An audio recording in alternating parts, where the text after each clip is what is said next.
Hey Faith family, my name is Rachel. I'm the children's minister here at Faith, and I'm excited to be here with you today to introduce you to the book of 1 Peter for our Bible reading plan.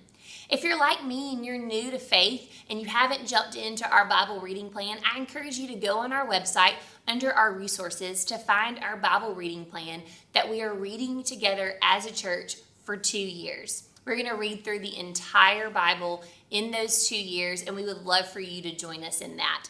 All right, are you ready to learn about the book of 1 Peter? Let's go.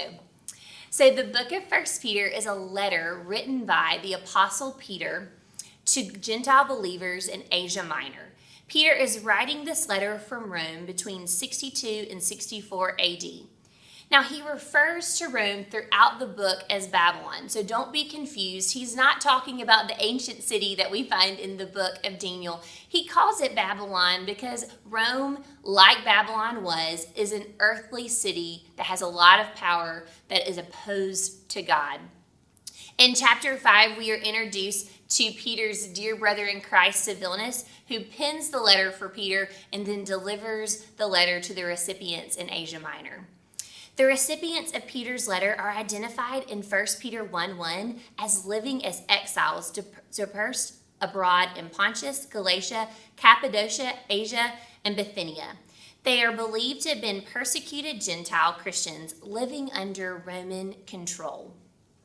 They had once lived a life defined by idolatry, drunkenness, and unrestrained behaviors, but now they are God's people, and he's writing to encourage them to persevere in their suffering and persecution by giving themselves entirely to God.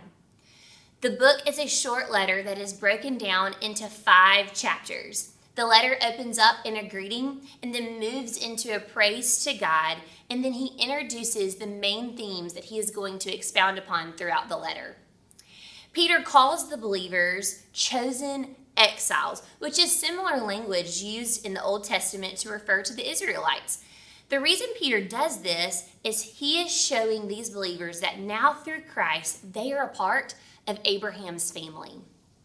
Peter focuses on their new living hope in Christ through his resurrection from the dead.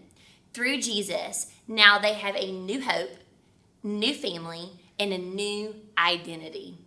He encourages them to rejoice in their new inheritance that is imperishable, undefiled, and unfading, even though for a short time they were suffering various trials. Now, this hit very close to home for these believers because they were experiencing verbal persecution because of their faith.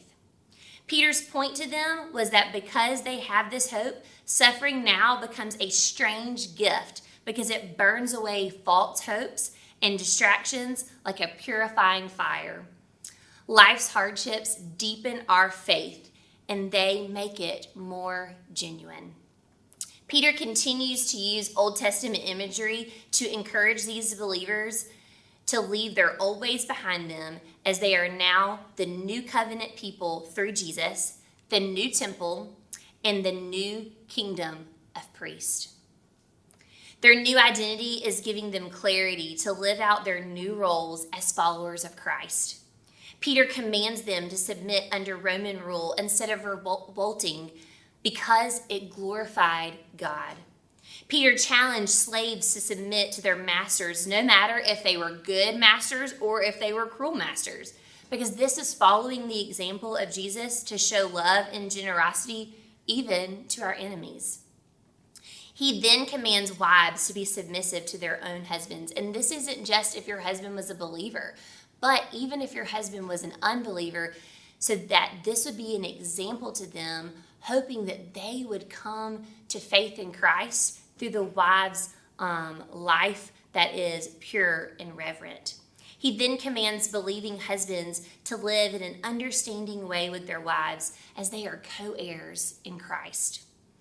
Through all of this, Peter shows the believers that through Jesus, they are free to love their enemies and not repay evil with evil. The rest of 1 Peter really focuses on their suffering and their future hope. They are called to rejoice in light of suffering because Christ also suffered for sin once and for all.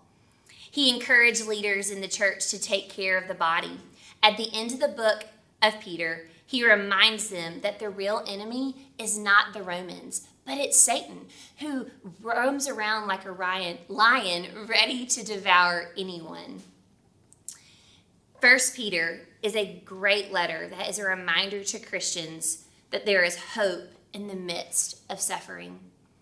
Faith family, I hope that this book encourages you as much as it encourages me to persevere in our hope and faith in Christ Jesus.